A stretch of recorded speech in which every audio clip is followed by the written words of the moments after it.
10월 22일 뚝딱이 주식입니다. 자, 주말 사이에 IT 대란 그리고 바이든 사태 등의 굵직한 사건들이 있었는데요. 한국 증시는 하방으로 응답을 했죠.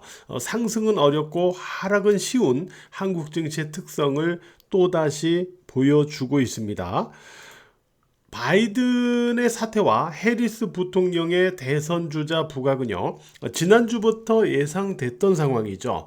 이상의 변화에 대해서 대체로 해리스가 대선 주자로 나와도 여전히 트럼프에 안 된다거나 평가절하하는 시각이 많지만요, 개인적으로는 바이든 사태와 해리스 부각 시에 민주당이 결집하는 계기가 될 가능성이 있기 때문에 상당한 회복력이 나타나지 않을까 이렇게 예상을 하고 있거든요.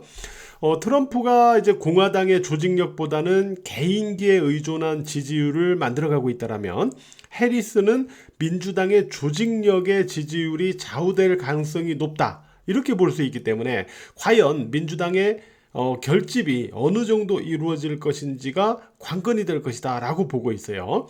대선 후보 선출 과정에서의 인기도가 일단 가늠자가 되지 않을까 이렇게 예상이 됩니다. 일단 우리가 평가절하하는 것보다는 그래도 낫지 않겠는가라는 개인적인 생각을 좀 갖고 있다 이렇게 말씀을 드렸고요.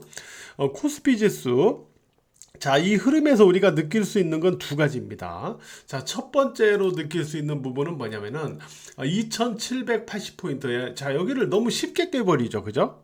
너무 쉽게 깨버립니다. 그러니까 올라갈 때는 어떤 저항에 대해서 참 어렵게 공방을 벌이다 올라가는데 어떤 지지를 깰 때는 이렇게 쉽게 깨고 내려오는 그런 모습이 있거든요. 그래서 첫 번째는 이런 모습을 보면서 한국 증시가 참 힘이 없구나 라는 점, 그리고 두 번째는 삼성전자, SK 하이닉스 등 대형주 의존도가 참 크구나 하는 점을 다시 한번 느낍니다. 이 두 종목만 빠져도 지수가 힘없이 내려오니까 말이죠. 코스피 지수가 60일 이동평균선에 대해서 지지를 할 수 있겠느냐, 아니면 2725에서 2730포인트 바로 여기에, 그러니까 대충 어느 정도 자리냐면은 요 정도 자리가 됩니다. 약간 밑인데요. 요 정도쯤 될까요? 요 정도쯤 되는데, 여기에 이제 그 추세적인 지지가 위치하고 있어요. 추세적인 지지.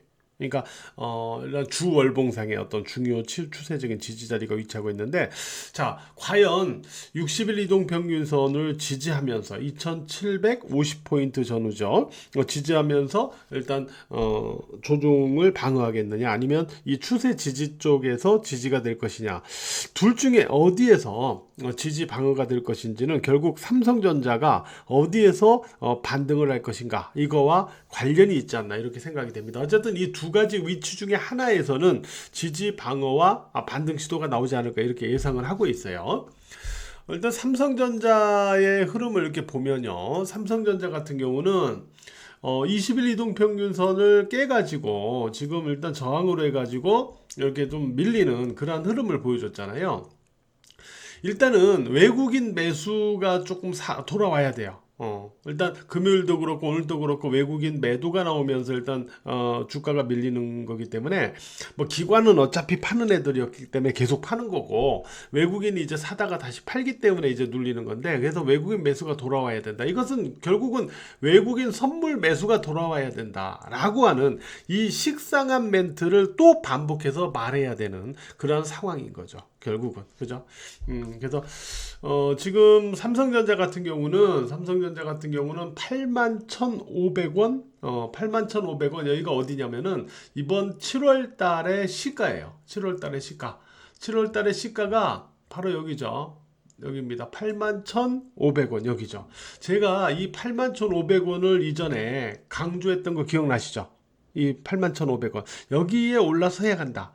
올라서면서 올라갔던 거죠. 근데 그 위치가 지금은 이제 중요 지지선으로 다시 또 작용을 해줘야 된다라는 거죠.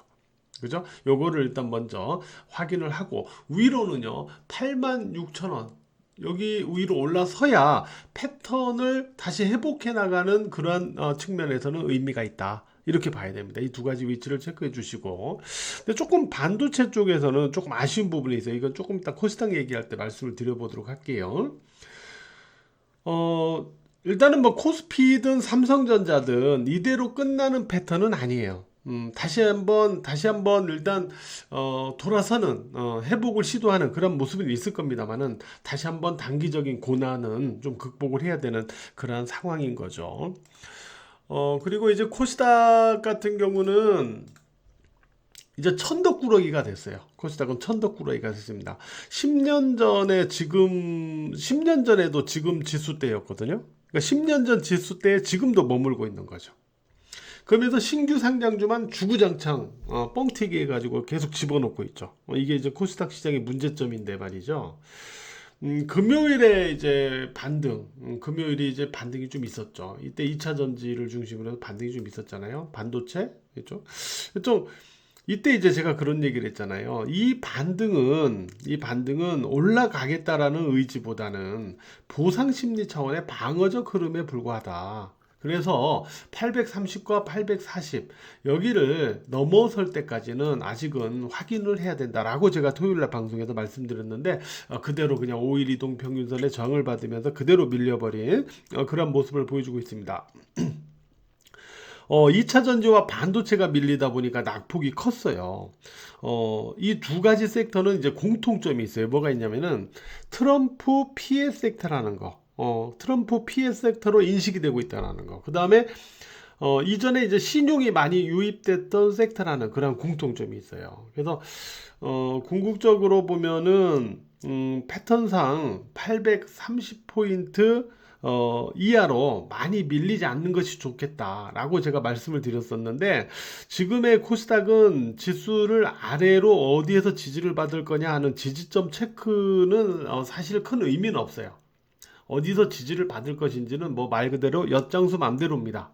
다만 여기에서 코스닥에서 말씀드릴 수 있는 거는 어디서 지지받느냐가 중요한 게 아니라 바로 이 830과 840포인트 이 영역을 갖다가 다시 넘어가면서 안정을 찾아줄 수 있겠느냐라고 하는 위로의 어떤 돌파해야 되는 포인트점을 확인하는 게 일단은 더 중요하다. 라고 생각이 돼. 이게 돌파가 안 되면 반등을 해도 의미가 없다라는 게 금요일 오늘 장의 흐름에서 보여지잖아요. 그죠?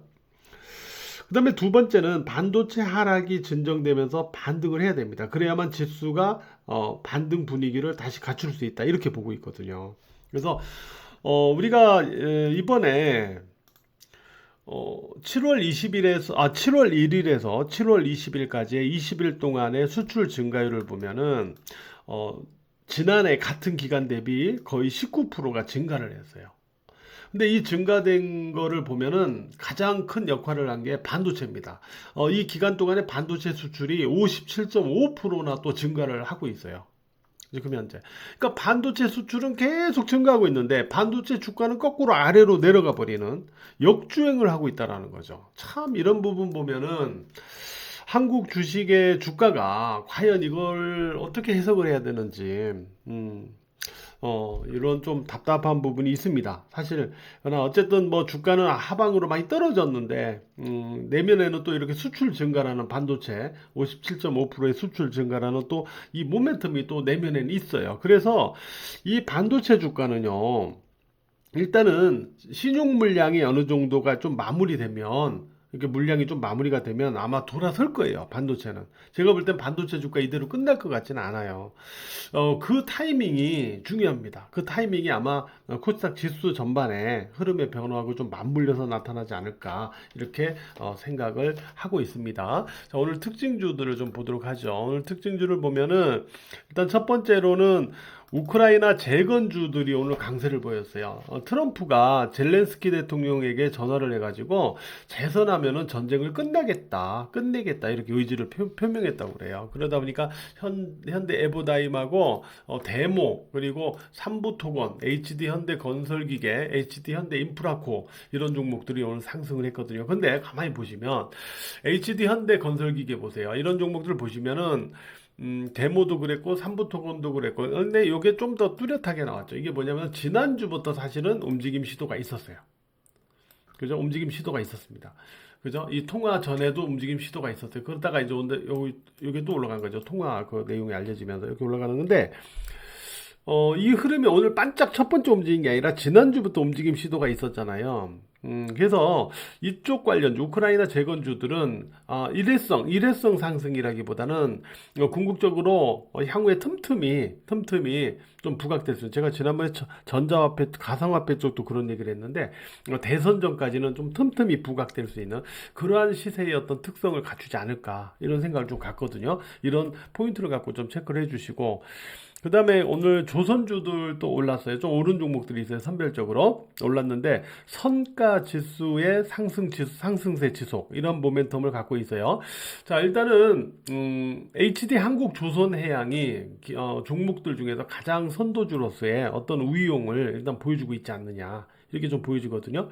그래서 이게 가장 최선호주로서의 어떤 패턴을 보여주고 있고 나머지 조선주들은 5일 이평선을 회복 내지 지지로 전환해주는 그러한 종목 위주로 체크를 하시라 이렇게 말씀을 드리도록 할게요. 그리고 화장품 관련주는 이미 말씀드렸어요. 아모레퍼시픽이 살아나면 화장품 전반의 분위기가 살아날 수 있다. 이 종목을 중심으로 봐야 된다라고 그랬고 아모레퍼시픽이 요날 그랬던 것 같은데 20일 이동 평균선을 지지를 한다면 이날은 제가 뚝딱이 방송을 안 하고 가족 멤버십 방송 때 얘기했구나. 20일 이동 평균선을 지지하면은 계속 살아있다라고 했는데 이게 금요일날 지지되는 음봉이었죠. 그리고 나서 오늘 양봉으로 올라가면서 이렇게 흐름을 살리기 때문에 화장품 관련주들 분위기가 오늘 좀 살 수가 있었다 이렇게 보셔야 돼요. 계속 이 종목을 중심으로 보셔야 되고 이제 아모레퍼시픽은 20일 이동평균선이 아니라 60일 이동평균선을 지지선으로 삼으면서 움직여줘야 됩니다. 그리고 오늘 바이오 종목 중에서 셀트리온 그리고 삼성 바이오로직스, 한올 바이오파마, 유한양행 이런 종목들이 제한적이지만은 그래도 지수 하락에서 상대적으로 좀 선방했다 이렇게 볼 수 있는 종목들이 되겠습니다. 자, 쉽지 않은 장세가 지금 계속 좀 이어지고 있는데 오늘 하루도 매매들 하시느라고 대단히 고생 많으셨습니다.